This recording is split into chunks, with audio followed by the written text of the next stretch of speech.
से आपके अपने YouTube चैनल कंपटीशन प्रिपरेशन पे। आई होप आप सारे बहुत अच्छे होंगे और अच्छे से पढ़ाई भी कर रहे होंगे। इस वीडियो में हम परसेंटेज के एसएससी सीजीएल 2020 में पूछे गए सभी प्रश्न करने वाले, सभी प्रश्नों को बेसिक कॉन्सेप्ट्स के साथ साथ करेंगे और अच्छी अच्छी ट्रिक्स जहाँ पे ज़रूरत होगी, जहाँ पे बेसिक कॉन्सेप्ट्स की ज़रूरत होगी, वो सारी चीज़ें कराई जाएंगी।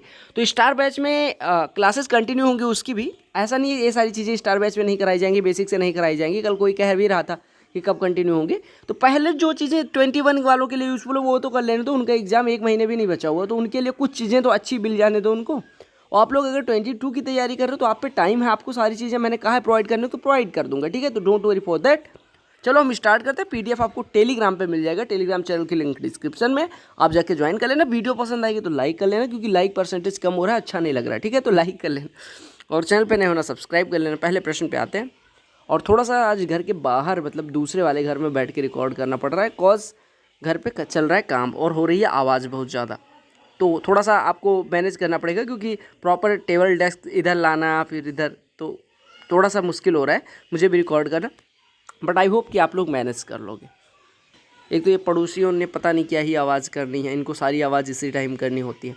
कहा कि the income of A is 45% more than income of B and income of C is 60% less than sum of incomes of A and B. समझिएगा, income of D is 20% more than that of C. If the difference between incomes of B and D is 13 to 100 then income of C. कहा गया ए की जो आय है वो B की आय से 45% अधिक है, यानी ए की जो आय है और बी की आय के बारे में बात किया गया कि अगर बी की आय 100 है तो ए की आय इससे 45% ज़्यादा, यानी 145 है, राइट।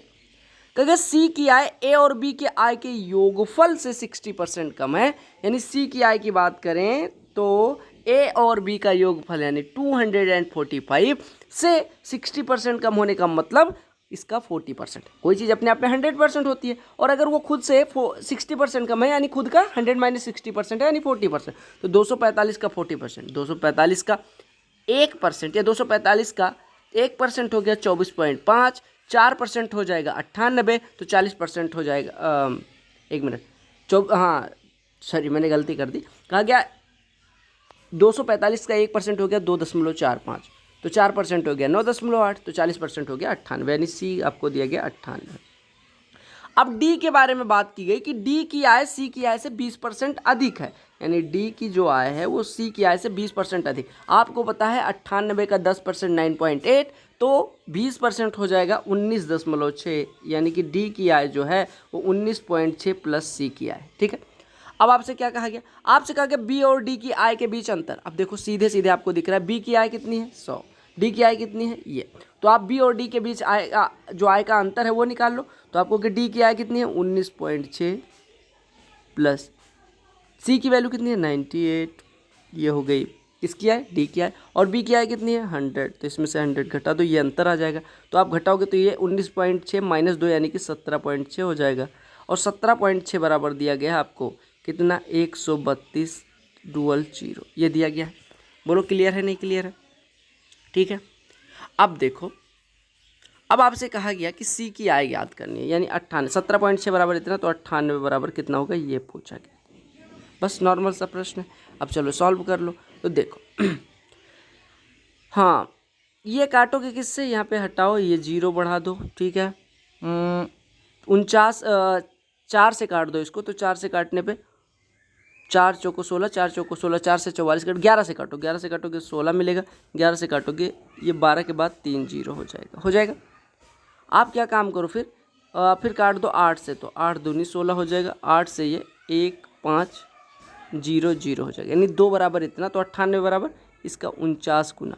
आपको पता है 15 का 50 गुना होता है 75, 750, यानी 15 गुणे 50 होता तो 750 होता, तो 15 गुणे 49 है तो 735, और उसके बाद 00, ये आपका उत्तर हो जाएगा। समझ आ गया? आपको क्या दिया गया था, ए की आय 145, बी की 100, क्योंकि बी की आय से 45 ज़्यादा, यानी बी की 100 अगर हो गई तो ए की 145, और कहा गया सी की जो आय है वो ए और बी के आय के योग के, ए और बी का योग कितना हो गया 145 प्लस 100 यानी 245, 245 का 1% अगर बात करें तो 100 से डिवाइड कर दोगे, यानी 2.45, तो 10% कितना हो जाएगा 24.5, तो 40% कितना हो जाएगा उसका 4 गुना 24 चौको 96, और 2 और जुड़िएगा 98। आपसे कहा गया कि जो डी की आय है वो सी की आय से 20% ज़्यादा। इट मीन्स कि अगर सी की इनकम दी गई 98 तो उसका 10% 9.8, 20% 19.6, यानी कि ये 19.6 प्लस ये। अब अंतर जो दिया गया था उसको लिखा, 132 डुअल जीरो के बराबर किया, आपको 98 की वैल्यू फाइंड करनी थी। कैलकुलेटिव होंगे प्रश्न, ऐसे होंगे जो 2 नंबर आपको क्रेडिट करके जाएंगे आपके अकाउंट में। बोलो क्लियर है। अब ये मेरे हिसाब से अभी तक परसेंटेज का मतलब अभी तक क्या परसेंटेज के टफेस्ट क्वेश्चंस में से इसी तरह से टफ क्वेश्चन आते हैं, बाकी ये सारे इजी वाले हैं। क्या कहा गया, राधा अपनी आय का 25% सेविंग करती है, यानी राधा की इनकम अगर 100 हो तो सेविंग कितनी है 25%, यानी 25 रुपीज़ सेव करती है। यानी कि एक्सपेंडिचर कितना है, एक्सपेंडिचर होता है इनकम माइनस सेविंग, यानी 75 एक्सपेंडिचर यानी खर्चा। कहा व्यय में 20% की वृद्धि होती है, 75 का 1% 7.5, 2% 10% बराबर 7.5, तो 20% बराबर 15, यानी 15 बढ़ गया। एक्सपेंडिचर 75 से बढ़ के 15 बढ़ेगा तो कितना हो जाएगा 90 हो जाएगा। और उसकी आय में 29% की वृद्धि होती है, यानी आय 100 थी तो अब 129 हो गई, यानी अब कमाती है 129, खर्चा करती है 90 से, यानी 90, यानी कि बचत कितनी होती होगी, हमेशा सेविंग बराबर होती है इनकम माइनस एक्सपेंडिचर, यानी 129 माइनस 90, यानी कितना हो जाएगा 39। आपसे कहा कि बचत में वृद्धि ज्ञात करो। आपको पता है सेविंग पहले थी 25, अब हो गई 39, बढ़ी कितनी 14 से। आपको पता है 14 अगर 100 पे निकालते 14% होता, 50 पे निकालते 28%, और 25 पे निकालेंगे तो 56% हो जाएगा। समझ आ रहा है ना। 14 25 का कितना परसेंट निकालने के लिए, 14 किसका 25 का गुणे 100 लगा देंगे तो 25 से कटेगा 4, 14 चौको 56%। बोलो क्लियर है। प्रश्न बड़े लिखे हैं, 3 गुना स्पीड से करने हैं, 50 गुना स्पीड से करने, डजेंट मैटर। आपसे सीधी सी बात, आपको प्रश्न दिखा, आपने समझा कि परसेंटेज का है, परसेंटेज का जो बेसिक त्रिपाठी ने बताया था वो बेसिक आपको यूज करना है, या आपने जहाँ से भी सीखा था वो यूज करना है, बात खत्म हो गई। ठीक है, ज़्यादा घबराना नहीं होता, और इतना टाइम रहता 60 minutes are more than enough for 100 questions of SSC CGL और सीएचएसएल और सीपीओ, एनी एग्जाम, जो भी एग्जाम आप देने जाते हो उसमें 100 क्वेश्चंस अगर आ रहे हैं 60 मिनट का टाइम है, मोर देन एनफ होता है if you have done enough practice अगर आपने अच्छी करी है तो कोई दिक्कत नहीं। क्या ए बी सी किसी निश्चित राशि को आपस में वितरित करते हैं, उनके पास की राशियों का औसत 4520 है। ए का हिस्सा बी के हिस्से से 10 सही 2/3% से अधिक है, सी के हिस्से से 33 सही 1/3% कम है, बी का हिस्सा ज्ञात करो। देखो सबसे पहले मैं बता दूं, 10 सही 2/3% कहने का मतलब कि देखो 32/3% हो गया, 32/3%। अब जब 32/3 बचे ना, तो आप एक बात बताओ, अगर मैं कहूँ 32/3 किसका निकालना आसान होगा, तो आप कहेंगे मान लो कि ए का 32/3 निकालना आसान है, तो 32/3 गुणे A/100 होगा, यानी ए अगर 3 का फैक्टर हुआ तो ये 3 भिन्न में नहीं आएगा। यानी आपको क्या काम करना है, आपने कहा कि बी का हिस्सा कुछ ऐसा मानो जिसका 1/3% निकालना आसान हो, यानी बी का हिस्सा आप मान लो 300, यानी बी ने 300 लिया मान लो। अब ए का हिस्सा कहा गया बी के हिस्से से 10 2/3% कहने का मतलब 32/3%, 32/3%, 32/3% मतलब अगर ए परसेंट होता है तो A/100 होता है, यानी 32/3% मतलब 32/300%। यानी अगर 300 था बी तो उससे कितना ज़्यादा 32 ज़्यादा, यानी कि ए का हिस्सा कितना हो गया 300 से 32 ज़्यादा, यानी 332 हो गया। बोलो क्लियर। और कहा गया सी के हिस्से से 33 सही 1/3% कम है, यानी कि जो सी का हिस्सा है उससे ए का हिस्सा कितना कम है 33 सही 1/3% कम, 33 सही 1/3% मतलब 100/3%, यानी 1/3 होता है। 1/3 कम होने का मतलब कि अगर सी का हिस्सा 3 था तो ए का हिस्सा 2 है, यानी 2 बराबर 332, यानी 1 बराबर हो गया 166, यही तो हो जाएगा। 1 बराबर 166 तो सी का हिस्सा 3 बराबर कितना हो जाएगा, यानी यू कैन से द हिस्सा ऑफ सी कितना हो जाएगा 3 गुणे 166, यानी कितना हो जाएगा 498। बोलो क्लियर। अब आपसे कहा गया बी का हिस्सा रुपीज़ में क्या, अब बी का हिस्सा कैसे निकलेगा, आपने कहा बी का हिस्सा ये है, ए का हिस्सा ये है, सी का हिस्सा ये है, ठीक है। आपने कहा तीनों के हिस्सों का औसत 4520, यानी तीनों का टोटल कितना हो जाएगा, औसत अगर 4520 है 3 लोगों का तो सम होता है average into number of persons, यानी 4520 गुणे 3, 45 3 135 60, ये आपका टोटल हो जाएगा। यानी इसमें से आपको किसका हिस्सा निकालना है, बी का हिस्सा।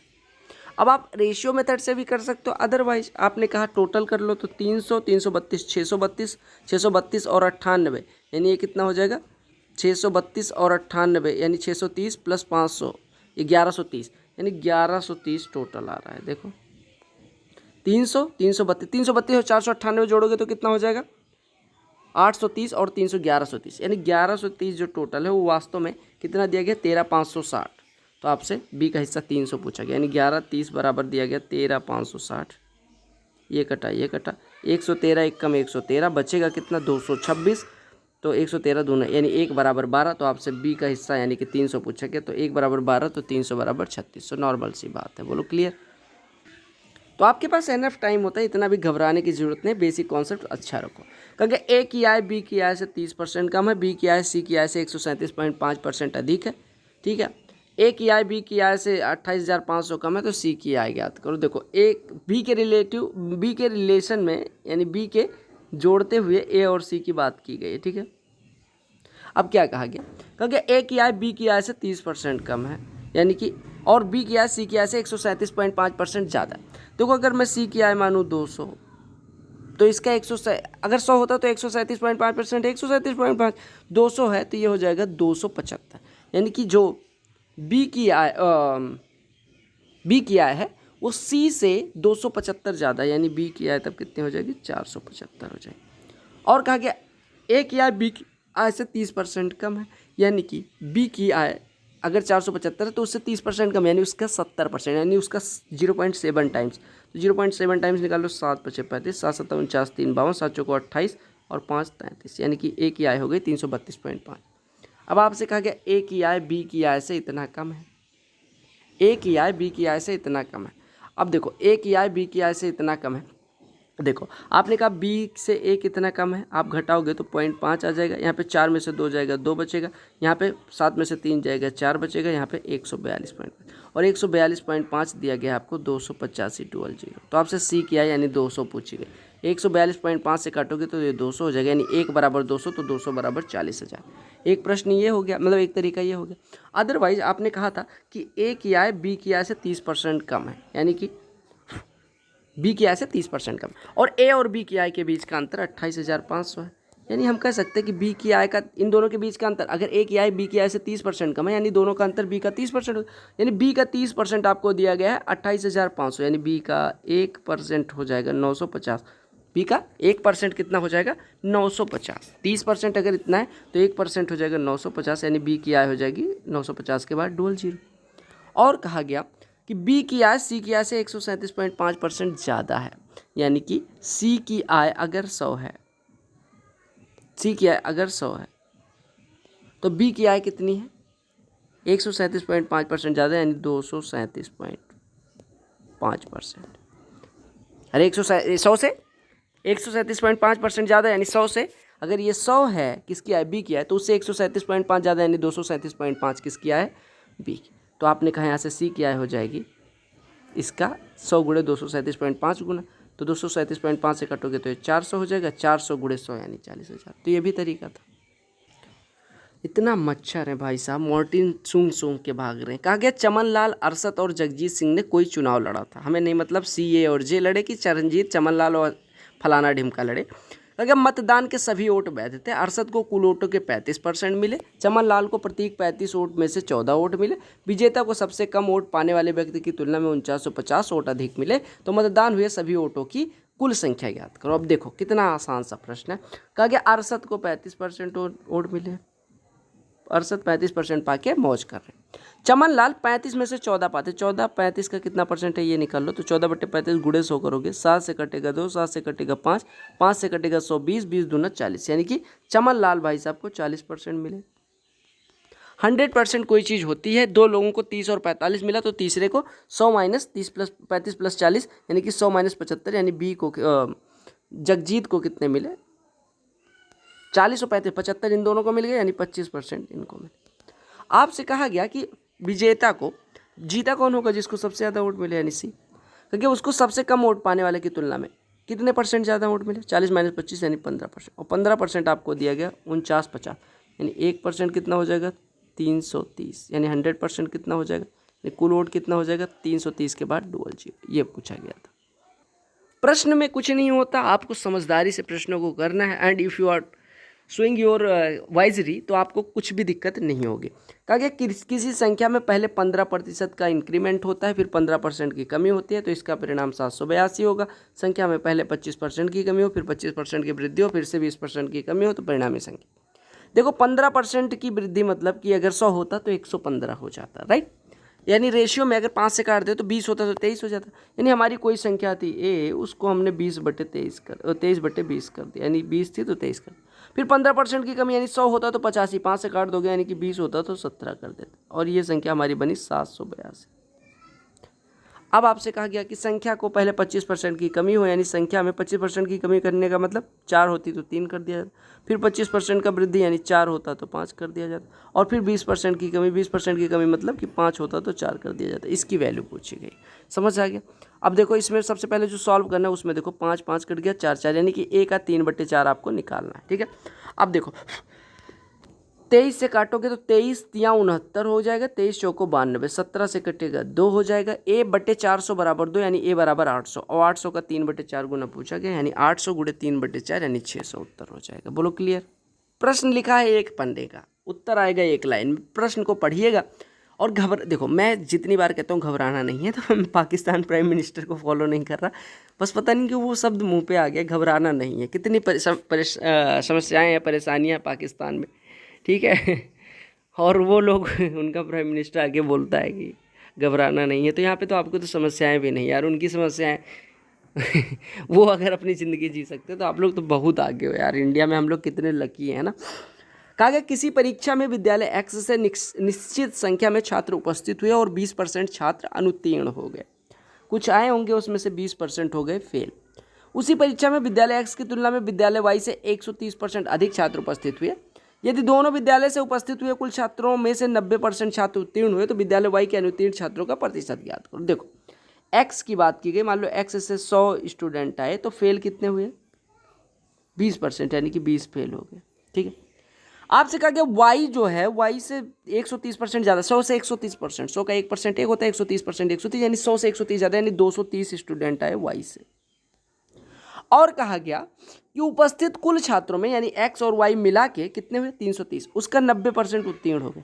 90% उत्तीर्ण होने का मतलब फेल होने वालों की संख्या कितनी होगी? 10%। 330 का 10% फेल हुए, यानी कि टोटल फेल की संख्या होगी 330 का 10%, यानी 33। अब 33 में आपको पता है 20 तो ऑलरेडी फेल हो चुके थे एक्स से, यानी वाई से कितना फेल हुए? 13। तो आपसे कहा गया वाई से अनुत्तीर्ण छात्रों का प्रतिशत ज्ञात करो।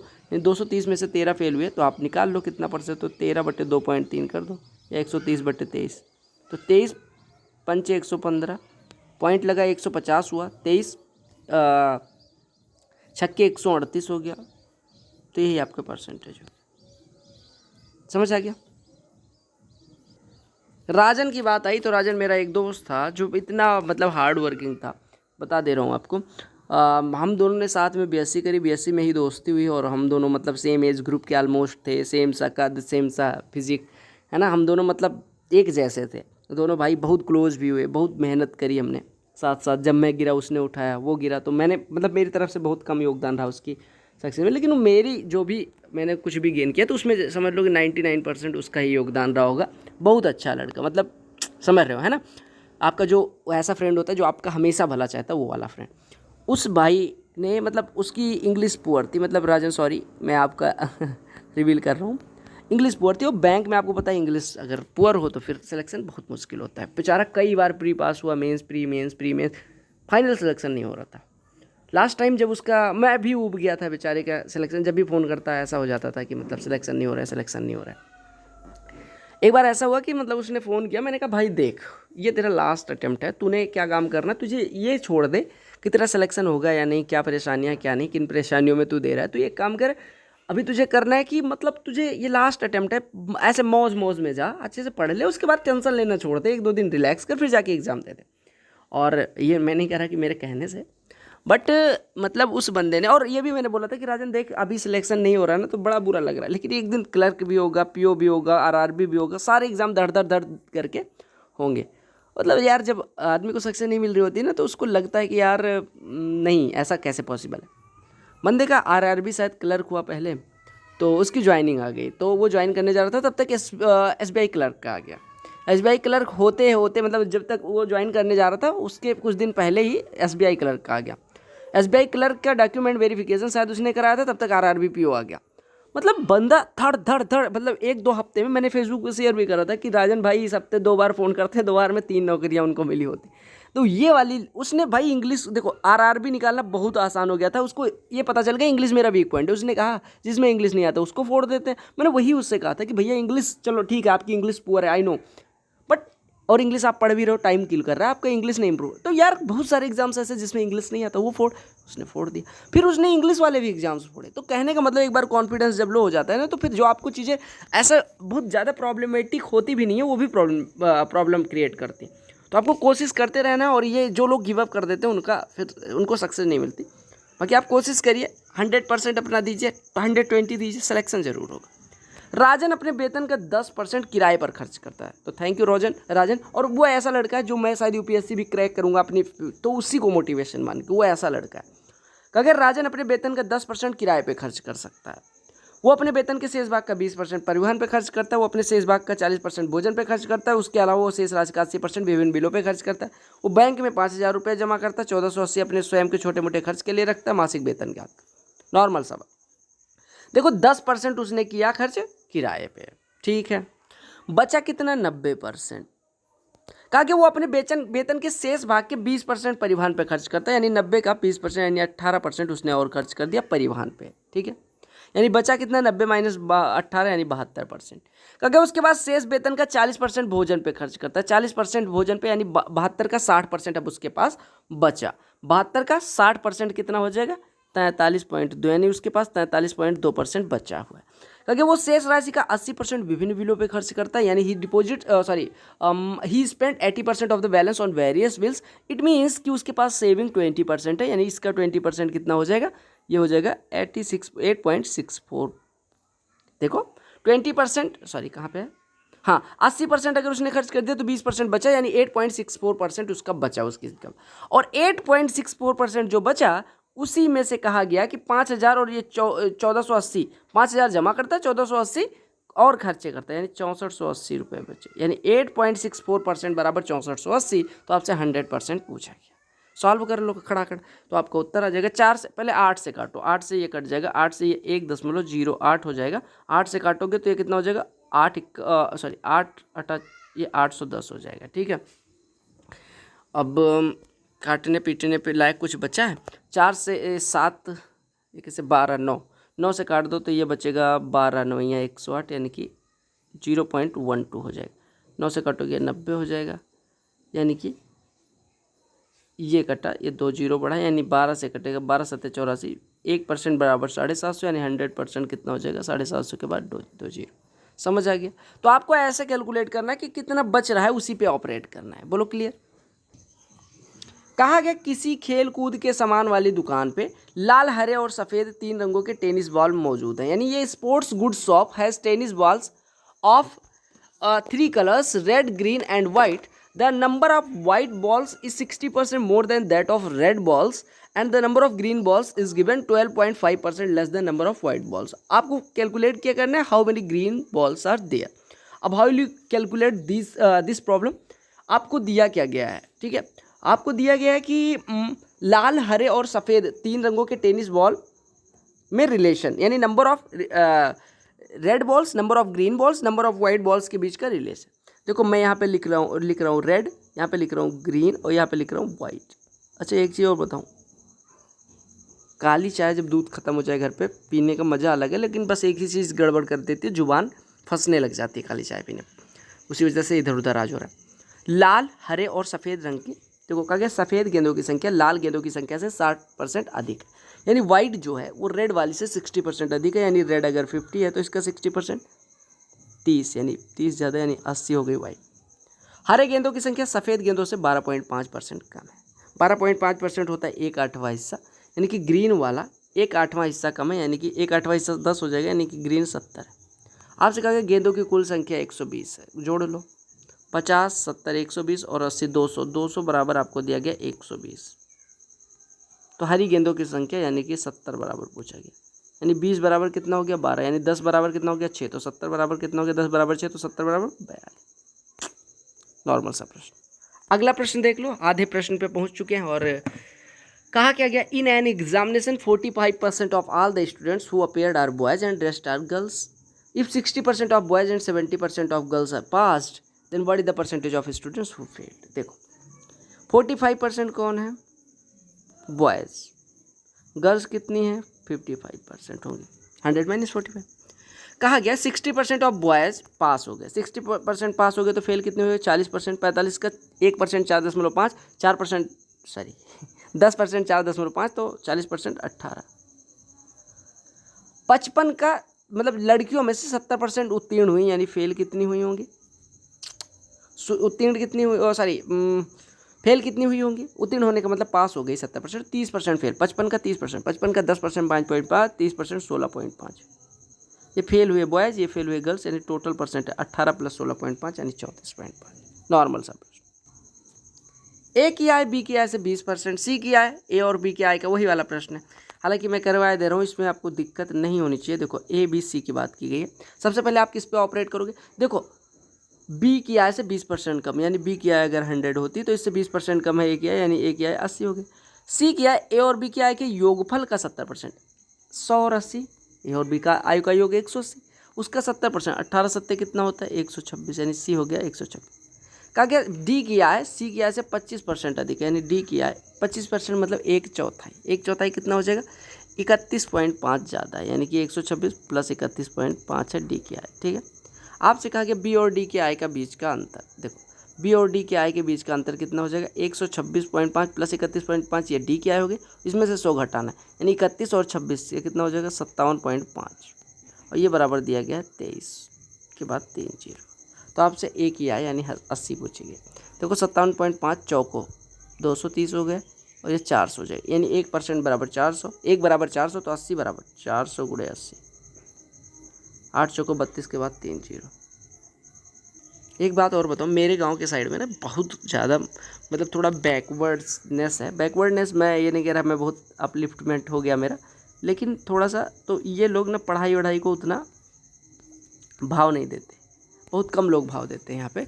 और जो भाव दे रहे हैं वो अच्छे अच्छे, ऐसा भी नहीं कि मेरे एरिया में जो मेरा प्रॉपर गाँव है तो वहाँ पे ऐसे नहीं है, PCS भी हैं लोग, ठीक है, और सबसे बड़ा पोस्ट शायद PCS ही होगा, और 4600 में लेक्चरर वगैरह भी हैं, मैं हूँ, मतलब सारे लोग। लेकिन यार अभी मतलब ऐसा तो है कि सब एक दूसरे जैसा बनना तो चाहते हैं कि उनके जैसा पैसा हो जाए, उनके जैसी थोड़ी सी इमेज हो जाए, बट मेहनत किसी को करनी नहीं है, पता नहीं मतलब। तो यहाँ पे थोड़ा सा अभी वही गाने सुनना, रात में तेज़ी तेज़ी से डीजे बजाना, ये सारी चीज़ें अभी चल रही हैं, पता नहीं कब ये सुधरेंगे। कई बार तो दुख होता है, ठीक है, मे बी आप भी इसी तरह के एरिया से बिलोंग करते हैं, बट अपलिफ्टमेंट के लिए थोड़ा तो कुछ करना पड़ेगा आपको भी मुझे भी। ए का वजन बी के वजन से 20% अधिक है, यानी ए और बी की बात की जाए ए का वजन बी के वजन से 20% अधिक है, बी का 100 है तो ए का वजन 120। सी के वजन से 30% अधिक है, यानी कि किसका वजन, ए का वजन बी के वजन से 20% अधिक है, जिसका वजन सी के वजन से 30% अधिक है। यानी कि आपसे देखो, आपसे क्या कहा गया, थोड़ी सी मैंने गलती करी, हालांकि इस तरह से भी आता है लेकिन कैलकुलेशन ज़्यादा हो जाती। किसका वजन कहा गया, weight of A is 20% more than weight of B, whose, whose यहाँ पे किसके लिए यूज किया गया, बी के लिए, यानी कि बी का वेट 30% ज़्यादा है सी के वेट से, तो सी अगर 100 है तो बी हो गया 130। अब आगे आ गया ए का वजन बी के वजन से 20% अधिक, यानी बी का वजन 130, इसका 10% 13, 20% 26, यानी ए का वजन 156। अब कहा गया ए का वजन सी के वजन से कितना प्रतिशत अधिक, तो सी का 100 है, ए का 156, तो कितना ज़्यादा 56, तो 56 100 का कितना परसेंट है 56। किसी गांव की वर्तमान जनसंख्या 15,280, पुरुषों की संख्या में 25% की वृद्धि, महिलाओं में 15%, जनसंख्या इतनी हो जाएगी। गांव में पुरुषों और महिलाओं की वर्तमान जनसंख्या की भी जानते। देखो नॉर्मल सी बात है, देखो भैया आपने कहा पुरुषों की अगर P मानो, महिलाओं की M, तो P + M आपको दिया गया। देखो बहुत बेसिक से करवाऊंगा लेकिन आसानी से हो जाएगा। P + M 15,280 है, बोलो क्लियर। आपने कहा पुरुषों में कितने की वृद्धि हुई, 25% की वृद्धि हुई, ठीक है। 25% की वृद्धि होने का मतलब कि P/, ऐसे देखो 25P/100 हो गया, ठीक है, 25P/100 इतना बढ़ी पुरुषों की जनसंख्या। महिलाओं की जनसंख्या कितनी बढ़ी, 15%, यानी 15M/100 महिलाओं की बढ़ी। तो टोटल इंक्रीमेंट कितना हुआ, 15,280 से 18,428 हो गया, घटा दो, यानी ये 8 हो गया, 12 में से 8 जाएगा 4 हो जाएगा, यहाँ पे 1 बचेगा, यहाँ पे 3, यानी 3148 की वृद्धि हुई टोटल। अब आपको निकालना है P माइनस एम, बोलो क्लियर। तो उसके लिए P और M दोनों की वैल्यू पता होनी चाहिए, ठीक है, P और M दोनों की वैल्यू पता होनी चाहिए। अब आप क्या काम करो, आप यहाँ से 100 हटाओ, 100 दोनों जगह से हटा दो। क्या करोगे, 100 हटा दोगे। 100 हटाने से क्या मिलेगा, आप 25P प्लस 15M और इधर आपको थोड़ी वैल्यूज मिल जाएंगी, ठीक है। ये देखो हमने क्या किया, 100 हटा दिया 100, यानी कि 25P प्लस M इतना हो गया। अब आपको P माइनस M निकालना है तो 15 से गुणा कर लो, 15 से गुणा करोगे 15P प्लस 15M बराबर इतना गुणे 15, घटा लो तो यहाँ पे 10P बराबर कितना आ जाएगा, 10P बराबर हो जाएगा 3148 12 0 माइनस 15 0 0, 15 8 120, 15 दूना 30 और 12 42, 15 25 75, 4 79, 15 1 15 और 7 22, इसको घटाओगे तो कितना आ जाएगा 22 92, 3 3 6 3 3 6, हाँ ठीक है, ये 600 हो गया, ये 5 हो गया, 10 में से 2 जाएगा 8 हो जाएगा, यानी 85 600, यानी कि पुरुषों की जनसंख्या होगी 8560। अब महिलाओं की जनसंख्या कितनी हो जाएगी, इसमें से घटा दोगे तो ये 20 हो जाएगा, ये 7 हो जाएगा, ये 6 6720 हो गई महिलाओं के, दोनों का अंतर पूछा गया, तो ये आपका 40 इधर 18, ये उत्तर हो जाएगा। अब कुछ लोग यहाँ पे कैलकुलेशन से भागेंगे और कहेंगे कैलकुलेशन कैसे अच्छी करूँ, हर प्रश्न में ट्रिक लगाने वाले की कैलकुलेशन कैसे अच्छी हो सकती है, तो ये सारी कैलकुलेशन आपको करनी भी पड़ेगी। अब ऐसे ना करना चाहो तो आपके पास मेथड अब बहुत 72 तरीके निकल के आएंगे, ठीक है, लेकिन उसको आप जब बेसिक जानोगे तभी कर पाओगे, ठीक है, तो बेसिक जानना इज़ मोर इंपॉर्टेंट। और ऐसे अगर आपको कैलकुलेशन अच्छी करनी तो ऐसे प्रश्नों को ट्रिक, हर जगह ट्रिक लगाने वाली, वही वाली बात बताओ भैया, जिंदगी भर रिवॉल्वर से लड़ने वाला अचानक से AK-47 से कैसे लड़ सकता है, हाउ इज इट पॉसिबल।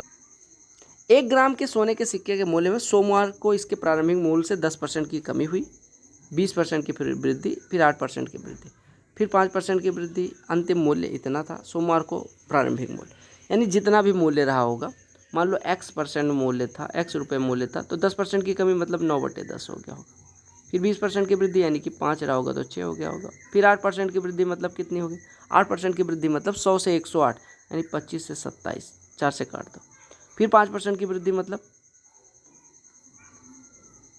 20 से 21, और अंतिम मूल्य कितना था 55 11.24 है ना, तो 1 2 0 हटा के यहाँ पे 2 4 लिख दो सीधे से, ठीक है। अब इसी को सॉल्व करना है। अब आपको x की वैल्यू निकालने, सीधे सीधे बात की कि 9 से काटो, 9 छके 54, 1 11, 9 1 9, 2 21, 9 दूनी 18, 3 32, 9 3 27, 9 छके 54, ठीक है। 6 से काटोगे ये हो जाएगा, 21 से काटोगे 21 चौको 84, 18 180, ठीक है, 21 अट्ठे 168, 21 छक्के 126, 27 से काटोगे कितना आएगा, देखो 27 से कट रहा है 9 3, हाँ 27 से काट दो, 27 के नाम 27 और 27 अट्ठे 216, यानी x बराबर कितना हो गया 5 गुणे 2 10 और गुणे 25 250 गुणे 18, तो 18 गुणे 20 36, 18 गुणे 50 90, 360 और 90 450, यानी कि 4500। समझ आ गया। राधा अपनी आय का X% बचाती है, X% होता है, कहीं किसी ने कमेंट किया था X नहीं होता है, X होता है। राधा अपनी आय का X% बचाती है, यदि उसकी आय में 28% की वृद्धि, व्यय में 20% की वृद्धि, तो उसकी बचत में 40% की वृद्धि हो जाती है। X की वैल्यू बताओ। देखो पहले वो 100 कमाती थी, X बचाती थी, तो उसका खर्चा रहा होगा 100 माइनस X, बोलो क्लियर है। उसकी आय में 28% की वृद्धि यानी 128 हो गई, व्यय में 20% की वृद्धि हो गई, व्यय में 20% की वृद्धि यानी 100 माइनस X का 6/5 हो गया, तो उसकी बचत में 40% की वृद्धि, 40% की वृद्धि, x में 40% की वृद्धि यानी x का 140% होना, यानी x का 7/5 हो जाना, यानी अब बचत इतनी होनी चाहिए। यानी आपने कहा जो ये खर्चा है, देखो ये हमारा 20% की वृद्धि व्यय में होती, यानी आप कहेंगे 128 टोटल कमाई है, तो 128 बराबर ये क्या है, सेविंग प्लस एक्सपेंडिचर,